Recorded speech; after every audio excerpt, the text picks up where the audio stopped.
Hello, everyone. Welcome back to Lincoln Journal Stars Life in the Red podcast. Luke Mullin, Amie Just, and Wilson Moore. Same crew back at you once again. And it's quite the episode to get to. Last week, we were smart enough to split it into, we had a volleyball episode, we had a football episode.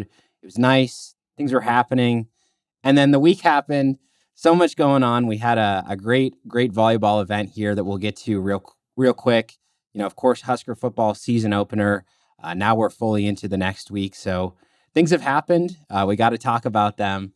And first on that list, I think, is, of course, the record-breaking Volleyball Day in Nebraska event. Official attendance numbers in 92,003, highest attended women's sporting event in world history. Also had 518,000 viewers on Big Ten Network, second most for a regular season match of all time behind Nebraska, Wisconsin last year. But those are just numbers. And both of you were there. You were in the stadium. You felt the emotion of the players, the day, everything that went into it.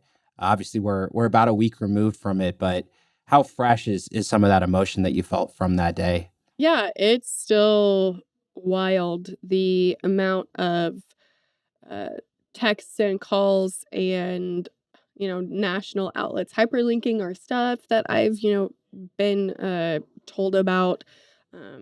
I asked John Cook about it today. I know you're trying to do your job and, focus on K-State and Creighton and Long Beach State and all of that. But what has this week been like for you with, all of the outreach? And it almost brought him to tears again, just thinking about, all the national media that they've done. He went on CNN talking to Jake Tapper as like as a volleyball coach, like wild. So, it's definitely a life-changing event. And it's one we'll be talking about for the rest of eternity, I think. Absolutely. Wilson, what about you? What stood out just about the day as a whole? Yeah, it was just surreal. I mean, the buzz in the stadium, which, I haven't been here that long. I've never even seen a football game in there, a regular season football game, Memorial Stadium. So to see it just packed like that and just the energy within it, it was incredible. I don't know that there's another sporting event I've been to or covered I can compare it to. I tweeted this out on the day of the match. I have been fortunate enough to cover a lot of really special events in my short career thus far. I've covered a Super Bowl, men's Final Four for basketball, plenty of volleyball Final Fours, gymnastics Final Four, men's soccer Final Four, the game in Ireland last year. A lot of really cool stuff. PGA Tour major. This blew them all out of the water. Not even close. Absolutely. And, it was such a experience of the day, right? The match itself, that was the highlight, everything to go along with it. But I want to touch on some of the details from the day that made it so special. And Amie, you were there at the Coliseum for a pregame rally. A lot of former players, young fans who were there, excited to meet the team. John Cook got emotional. He started crying. Yeah, it was a moment where everybody kind of got together ahead of the event. And it was already at that point, I think people were already feeling the power of things, a lot earlier in the day before they even got out there. Yeah, the interactions that the team had with some of the little girls that were there were really powerful for them. John Cook tried to read a letter that Kennedy Orr had written in front of the crowd, and he couldn't get through it because he was too emotional about it. That's the moment, I think, where it all hit them, just how big this was. I mean, there were, 1,000 plus in the Coliseum, and just to feel the emotion from that small of a group and realize just how amplified that was going to be in the evening, I think that's when that really hit them. And it was an emotional day, starting from that point on. Mm-hmm. Yeah, good way of putting it, when there's going to be 70, 80,000, a lot more people coming in later. But of course, first match of the day was Wayne State UNK exhibition match. And, at least I caught, Nebraska Public Media broadcasted that, which was great as well to catch some of that. And, there were a lot of people in the stands. People were there early, ready to check that match out. I was a little worried about the sun, given the time of day, but it seemed like the court was fine at that point. Players seemed to have a great time. There were a lot of in-state players who, grew up playing volleyball in the state, getting that chance to go out there and have some fun. It seemed like, yes, there was a lot of competition there. They both wanted to win, but I mean, it was a great experience for those players in that first match. Yeah, including quite a few on each team from Lincoln who we were able to talk to after the match. And yeah, it was kind of an interesting dynamic because, it was almost like the game was going on in the background as the stadium was gradually filling up. But, by the end of that game, there was, the stadium was probably over half full, so that's a Division II volleyball game in front of 45,000 people. And just talking to them after the game, it's saying, they showed up and people ran up, to give them like high fives as they're running in. Just a pretty incredible experience for them. Yeah, something they'll never forget. That's for sure, which I think everybody involved with this day, who got the chance to be a part of it would say the same thing. So you have that exhibition match go through. There's some other pregame festivities, fun stuff for everybody in the crowd. But the tunnel walk, I mean, that clips were going viral. Everybody, I think, could see how much it meant. And I'm sure what it felt in the moment, too, was incredible. Yeah, the low quality iPhone video that I got went crazy viral of it. Because you could clearly see just how happy and over the top excited Lexi Rodriguez was, and then on the flip side you have Merritt Beeson who has her game face on. Yep. It was such a beautiful comparison of just the range of emotions that people were feeling for this. Is really cool to be on the field for that, to witness that. It's something that John Cook really looked forward to, and definitely is something that he treasures now. He made a joking-ish comment, but probably not really joking. But, that's the closest he's gonna be to feeling like Nebraska's football coach, and probably the last tunnel walk out of that tunnel. Yeah, absolutely. That is a good point to bring up. But yeah, I think just that moment too, you have all the people, in the stands who are ready to see the team, and when they're making that walk, obviously.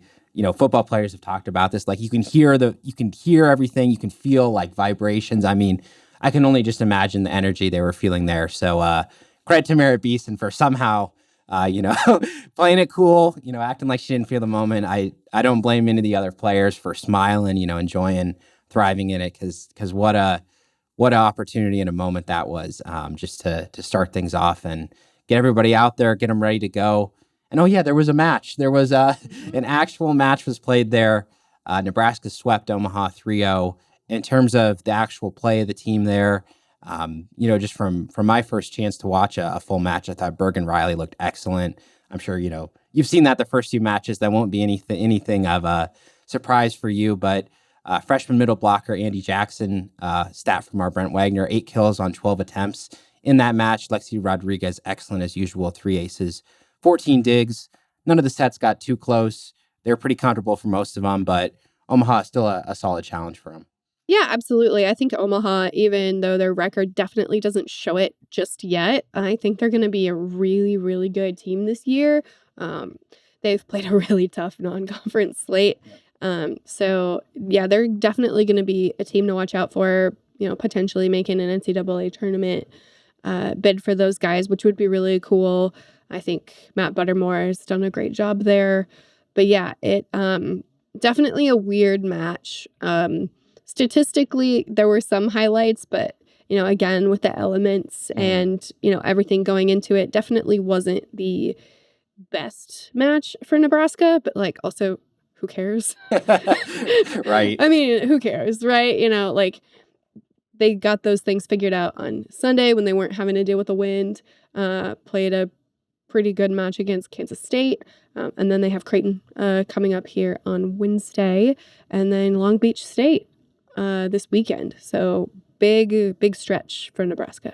Yeah, so 5-0 right now after that recent win over K-State. And as you mentioned, Creighton, that's a big matchup coming up. But real quick before we move on from volleyball too, just as much as the pregame festivities were really cool, the postgame stuff was really impactful too. I'm not sure how much of the Scotty McCreery concert you guys got to enjoy, but the end, because we were in post game for the beginning and middle. But by the time we got back up to the press box, he was, doing karaoke hour, playing the hits of other people, which was fun. It was a little distracting on deadline because I'm up there like singing along to Bro Country. But, What a live concert in the middle of writing a column. That's not distracting at all. No, not at all. Not at all. But it was fun though. And more people stayed than I thought they would. It was still, it wasn't like full, but there was still a lot of people in there when the lights turned on. Yeah. And I thought it was a really cool moment too, like right after the match finishes. You still got the players out there, they're playing those videos. They do the little like drone show. Lexi Rodriguez is doing the worm on the court, which was incredible. First off, I mean, kudos to her to have the confidence to do the worm in front of 90,000 people. Yeah, right. And another 500,000 watching on TV. So kudos to her for breaking out the dance moves there. I thought the drone show was really, really cool. Some inside baseball as to why they did that was to help, kill some time before the concert got set up because you need 10, 15, 20 minutes to get that all set up. You do as much as you can beforehand, but they're obviously not going to have everything towering over in everybody's way. So they had to get the stage set and all of that. So it's a little inside baseball as to why they did it, but it was super cool. Absolutely. And just a big national reaction to everything that happened afterwards. I mean, Sports Center, all these personalities tweeting about it. It's on all news outlets, TV networks. And I think there's a lot of people like internationally that looked at it too and were like, Nebraska is a state of 2 million people, roughly and yet they're setting a record for highest attended women's sporting event ever. I mean, this was a huge national story, went international as well. Lots of people looking at Nebraska and saying, wow. Yeah, I got so many comments from people.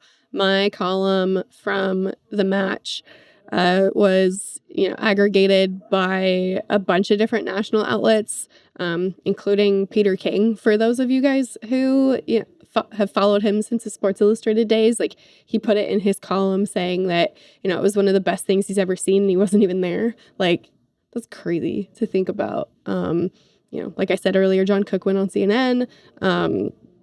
I believe a couple players went on one of the morning shows. I don't remember if it was Good Morning America or the Today Show, but it's wild to think about. Absolutely. Really unforgettable event. And I'm going to pose the question that we should probably wait longer to ask, but I'm going to say it now. When can we do it again? Leave it. It was, you can't match that. You can't top that. They took a huge risk that the weather and everything would cooperate. I think anything wouldn't quite meet the standards set by the first one. Leave it be is my take on that. Yeah, I just think of all of the work that has been put in by everybody over the last 7 months and to get Mother Nature to cooperate. And I selfishly want it to happen again, but just thinking about it logically, there's no way that they'd be able to pull it off again in the manner of which they did because so much is out of their control. I'm just getting greedy here. Put it here. more succinctly than I did the first time. The sequel is never as good as the original. Very fair. Yeah. So I mean, it was a great event. We'll see what the future holds. I mean, Trev Alberts has talked multiple times about doing more events in Memorial Stadium, utilizing it more. So we'll see, maybe there's something there, in the future. But yes, for now, I think they're happy with how things turned out and for good reason. Great event. And like I said, people are going to remember that for a long time, forever, if you were there. So that's our volleyball day in Nebraska recap. But want to get into football, of course. Huge week and a quick turnaround, by the way. Nice of us, driving up to Minnesota the next day. Oh, yeah, that was the next day. It was a quick turnaround for you guys. But I'm still very tired. I'm not going to lie. It's a long week, and it's going to continue to be a long week. But that's okay. Never ends. It never ends in the fall. Always busy. But, of course, this game, 13-10 final score. Minnesota beats Nebraska. I think you just look at the overall scope of the game, like that first half was really back and forth, only a couple of possessions either way, which, makes it a little bit complicated to say back and forth. But, the teams were close. It was tight. Nebraska got all that momentum there coming out of halftime. Third quarter, they looked strong. Fourth quarter, they had the lead. And then turnovers. Fourth quarter crumbles, one-score losses. And I think that's why you see such a vocal reaction from people looking at this loss and kind of being dismayed about it, because it's a lot of the same things that they saw the last few years kind of spiraling all over again here under a new head coach. Yeah, turnovers were a huge part, and then false starts in the red zone. You can't do that. You can't. It just felt like each mistake was worse than the last. It's not that, they made in-game adjustments. They did for some things, but this specifically, it just felt like each interception was worse than the last. And that fumble was poorly timed, poorly placed. It just can't have that. And for a team that has preached the, working on the fundamentals, that didn't feel very fundamental football of them. Absolutely. But on the other hand, and Rhule kind of acknowledged this post-game, let's say that Nebraska goes out and, Minnesota scores 2 touchdowns in the first quarter. Say they're down 14, the whole game, they come back and end up losing by 3 as, the final score was. People would be a lot more optimistic. Obviously, the way that the game plays out, that matters. They were up in the fourth. They lost it. They had the lead. They have to deal with that too. But ultimately, I think Minnesota was the better team. They deserved to win. They had more quality overall, especially in those small moments. But I think, the fact that it was right there, 1-score game, Rhule sees that as kind of a sign of success. And I mean, you got to take the positives away from that. You can't let yourself dwell too much on a week 1 loss like that. Yeah. I mean, I get that, a 3-point loss is always going to be, kind of a gut punch. I felt like it opened up a lot of questions about Nebraska, particularly on offense and what this team is able to do. Jeff Sims was not effective throwing the ball. I think that has to be disappointing for Nebraska, considering he was brought in as kind of the veteran, a source of stability. And I say that, but again, it's important not to react over week 1. It was 60 minutes of football. It's a long season. It's a marathon, not a sprint. And the defense, that had to be encouraging. Yeah. And looking at those units a little bit more in depth here, the offense, I think, we all knew coming in, they wanted Sims to run. They were going to use his legs. I was a little surprised how many design quarterback runs there were that weren't just, scrambles. There were some draws, some powers, again, stuff that we've seen in previous years. And I thought, maybe they were going to phase it out of there. So this does include a couple sacks, but the final total, 19 attempts for 91 yards from Sims, 11 of 19 for 114 yards in the passing game. And like you mentioned, Wilson, the passing game, they just never had that rhythm where it was let's complete 2-3 passes in a row. That never happened. And yes, there was some pressure. Sims dealt with that. He got sacked a couple times. But I think it's really important to look at these wide receivers. Marcus Washington suspended for the first half due to academics. Billy Kemp unable to record a catch. And Isaiah Garcia Castaneda, big news, guy who earned a starting role, performed very well in the preseason, got hit in the knee, tore his ACL, out for the rest of the year. Huge loss for this wide receiver group. Yeah, it's really disappointing. I wrote about this yesterday, just what are they going to do at receiver? Billy, like you said, Billy Kemp was targeted twice. Both of those ended up being interceptions. Fleeks didn't play, was not listed as somebody who logged a snap in any way, shape, or form. So what does that look like? What does it mean when Alex Bullock is your best receiver on the day in terms of yardage? With IGC, he was their most targeted wide receiver. So how do you fill that in? You have some potential wrinkles where you can have Tommy Hill play both ways. Some little wrinkles with Heinrich Harburg, which I really liked. Maybe you can involve him a little bit more. I'm of the mindset that you need to put your best players on the field, just period, and make it work. So yeah, they're going to have to figure something out. But I do think you'll see Jalen Lloyd and Malachi Coleman get more action. Absolutely. And I mean, it's a case too where wide receiver, we were looking at that spot 2-3 weeks before the season saying, I don't know how things are going to go there. Xavier Betts, he's no longer with the team. And then you have this, a major season-ending injury to a starter there in week 1. So that completely changes things moving forward. But I think, the turnovers is the number one thing you have to look at. Amie, you mentioned it, but 3 interceptions from Sims. The first one kind of an overthrow, a Billy Kemp, whatever, right? You kind of brush that one off. I think the second one really egregious there, could have just thrown it out of bounds, gotten to potential. To Nate Borkercher, who was wide open. I think, so the issue was rewatching the game. Yeah. Sims, you got to have the timing on that route, right? When it breaks to the corner, you got to be able to throw that at the exact right moment. So he sees IGC. There's a defender right there. Again, this is, I'm sitting here. I'm not playing quarterback.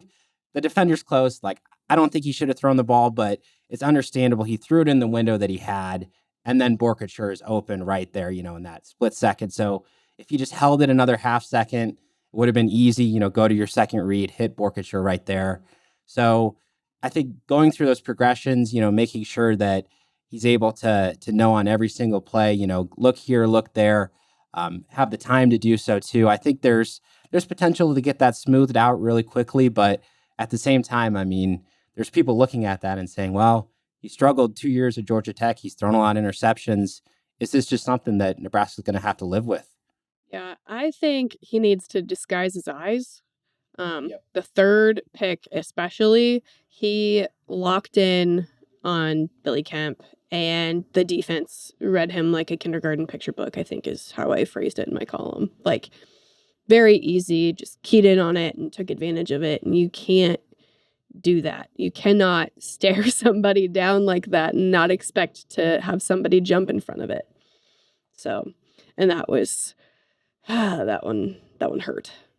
And Anthony Grant fumble really hurt too. Because, they were taking time off the clock. They were moving pretty well there. Had a chance to really control the ball in a really key moment of the game. You know what? I wasn't surprised that Grant got a good amount of carries. Ramir Johnson was in there on passing downs. I was surprised Gabe Urban was really efficient, had some good runs. Seemed like we were going to see more of him, but he was really at the same level as Grant in terms of snap counts, and Johnson wasn't far behind. You surprised by that? Yeah, a little bit. We were told on pretty certain terms that Gabe Irvin was the main guy. He was the starter.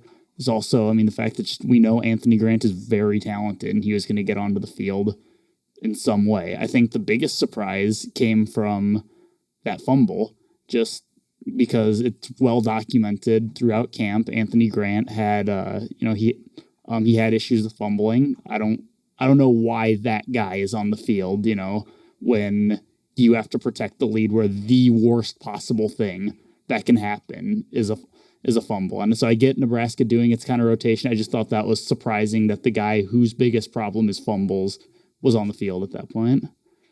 Yeah. So that running back rotation, we'll watch that. I think we expect maybe some more Gabe Irvin this week. We'll get into Colorado preview here very, very shortly, talking about why that is. But first, Wilson, you mentioned a couple of minutes ago that they should be encouraged by what they saw defensively, and I agree with you, because Minnesota really couldn't run the ball. They tried a little bit. They got, some 3-yard carries here and there, but it was nothing like what they've done in the past. They had Kaliakmanis throw, 40-plus passes, which is pretty uncommon for what that offense tries to do. So I thought the secondary played very well, kept everything in front of them, no big plays over the top, and rush defense pretty strong too. Yeah, I thought it was good complementary football. The line did its job. They rotated guys in and out. The linebackers did well, kind of, keeping the running backs in front of them close to the line of scrimmage, and that put a little extra pressure on the secondary, and they stepped up to it. They didn't have a ton of help, with kind of keying in to stop the run. They needed to, play well in coverage, and they did. I don't think the Minnesota receivers really got a lot of separation throughout the game. The touchdown came on a ridiculous catch by Daniel Jackson. I thought the secondary, for the most part, played very well, and they played off of the line and the linebackers well as well. Pretty tight game for Nebraska defense overall, but quickly to note, Ty Robinson, he was ejected for targeting in the second half. and will miss the first half against Colorado as a result. So a little bit of a loss there for the Nebraska defense early in that one. And as well, quickly wrapping up, I think special teams looked good there against Minnesota. Amir Johnson, big kick return, kick coverage stuff was good. It was good. Yeah. I really thought he might break that one off.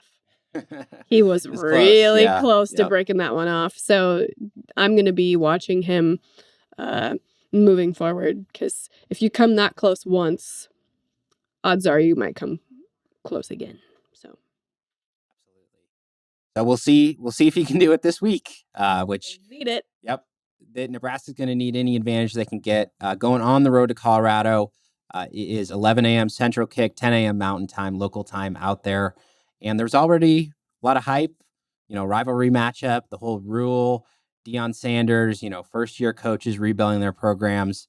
Well, there were eyes on this week 1 matchup, TCU, Colorado. Colorado came out, showed out, 45-42 win. Shedeur Sanders threw for over 500 yards. Travis Hunter played like 100-plus snaps. He's playing both cornerback and wide receiver. Colorado has all these electric wide receivers, guys that they come in, bring out. It was just like, I knew that they weren't going to look like a 1-win team that they were last year. But I thought, maybe they'll be a little disjointed. It'll take some time. I mean, they were a legit team out there. Yeah, I was stunned that they were able to just run all over TCU that way. And TCU's defense, right, is not the best. But still, 500-plus yards, that's a lot. And, it wasn't all to one guy. Colorado had 4 guys over 100 yards receiving. Like, you limit you take one guy out of the picture. Okay, I'll just go to another one, which is a concern moving forward. But I think Nebraska's defense is better than TCU's. So it'll be an interesting matchup from that perspective. Definitely. And to just compare and contrast a little bit these week 1 efforts, this Colorado TCU matchup had 160 total plays, 1,100 yards of offense. Nebraska, Minnesota, 125 plays, just under 600 yards of offense. So these two games were played very differently. And as you kind of pointed out, this TCU defense, the Colorado defense, TCU averaged 7 yards a carry in that game. So that's why I think Gabe Ervin, we could see a lot of him this week, because you got this electric Colorado offense. Nebraska, they want to be a running team. They want to huddle. I think, you just got to control the ball, take some time off the clock, because what I worry is, you give more possessions to this Colorado team, they'll make you hurt eventually. Oh, yeah. If Colorado is able to turn this into a track meet, that is bad news for Nebraska. Nebraska's not going to be able to run with the Buffaloes. Huh. Hey, nice. I did not try to do that, but they're not going to be they're not going to be able to win a track meet with Colorado. They need to slow it down. They need to limit Colorado's possessions to have a chance at doing that. So it fits within their system, but also a chance for things to really go sideways if Nebraska doesn't get off to a good start. Just for you, Wilson, we can make a request to see if you can, run with Ralphie there, the pregame festivity. Maybe you can get in with the handlers there pregame. We'll see what we can do. Good story. But I think this is the matchup to watch. Colorado offense versus Nebraska defense, particularly the secondary. This brings us to our weekly hot topic, which first, before we get into last week, by the way, we're talking run-pass balance. Both of you said 60-40. I claimed it was going to be 65-35. I got the stats here. 37 out of 56 plays were rushes. That is a 66% run-pass balance. So congratulations. Just thought I'd note that in case anybody around here wanted to know the results. You just wanted to brag. Yes. Okay. Well, there's no numbers in this one, so I don't think there's any bragging in this week's hot topic, which is, will Nebraska be able to slow down Shedeur Sanders? Compared to last week, yes, but I don't think it will be enough. I think they will slow him down. I do not think they will stop him. Definitely. I mean, I don't know. You can't stop a guy like that. Certainly, I mean, what I was most impressed by was, he was very polished in the pocket. He's going to be able to find these playmakers, right, and get him the ball. But you can hang in there, let the routes develop. I was really impressed by how he performed that way against TCU. But I do think this Nebraska secondary, like Quinn Newsome's tough. Malcolm Hartzog's pretty good there in coverage. I think that they're going to be able to scheme these defensive backs in a way that, hopefully doesn't expose them there on an island, get them one-on-one. So yes, I agree with you. I think that he's not going to throw for 500 yards. It's not going to be anything like that. But ultimately, I think the skills that Sanders showed last week, they're going to be here. And I think he's going to have another productive day to, at least in some regard. Yeah, I agree with both of you. I think Nebraska will do a better job just on this Colorado offense as a whole than TCU did. I can't see a scenario where they shut down Shedeur Sanders. He's talented. I think I'll admit I didn't watch a whole lot, if any, Jackson State football last year, and I don't think I'm alone in that regard just around the country. So I think for a lot of us, this was kind of, the first glimpse of him on a big stage, and he's the real deal. He does not, at least from what we saw in one game, which it is worth noting, it's one game, he did not seem to have a whole lot of holes as a quarterback. Yeah, the week one overreaction was Shedeur Sanders is going to win the Heisman. Yeah. He's going to be a first-round pick, which, he might, but we don't know that after 1 week. You gotta put together a couple more weeks. If I'm voting this week, Travis Hunter gets my vote. Absolutely. Shohei Ohtani of college football. I love it. So impressive, definitely. So, yeah, it'll be interesting to see how that Nebraska defense performs. But, of course, we got to get to our score predictions here before we close things out. Last week, we all sat here, predicted a Minnesota win. That was ultimately correct. Are we still going the same this week? Colorado 27, Nebraska 17. That is not what I thought a couple weeks ago, but how quickly things change. Absolutely. I was just going to say the same thing. Penciled this as a Nebraska win before the season. I thought that they were going to be further along than Colorado was. I think anybody who watched both games week one knows that's not the case. I predict Colorado winning this one 31-24. I think the defense will be able to keep it close. I think the offense will put together a couple solid drives, get some touchdowns, but I just don't see the Nebraska offense hanging in there with this Colorado offense. Yeah, Colorado 38, Nebraska 17. I agree. I think Nebraska's offense plays a bit better against Colorado, who, did allow a lot of points to TCU. But yeah, Colorado just seems so deep and talented. Those are our predictions. We're pessimistic again about Nebraska's chances, but ultimately, it's a big national spotlight, a lot of attention on them. We heard from the players today. Everybody seems to have the same message, block out all the noise. It's all about the football, 60 minutes.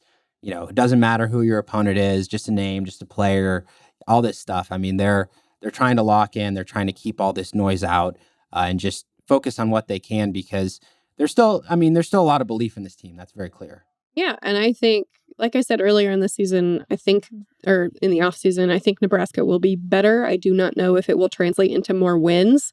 And so far, I think I'm right on that regard. But we'll see how that holds up next week. Certainly. So big matchup, rivalry matchup. As I said, 11 a.m. kick Central, 10 a.m. Mountain Time. We will be there in Boulder. Excited to see the atmosphere. Should be a lot of interest in the stadium, as always. So make sure to stay tuned, journalstar.com, for all the game coverage. Stuff to come this week, more previews and pregame stuff as well. So appreciate all of you listeners, our viewers, for Life in the Red podcast. This was a jam-packed episode, so hope you enjoyed it, and we'll see you next week for another one.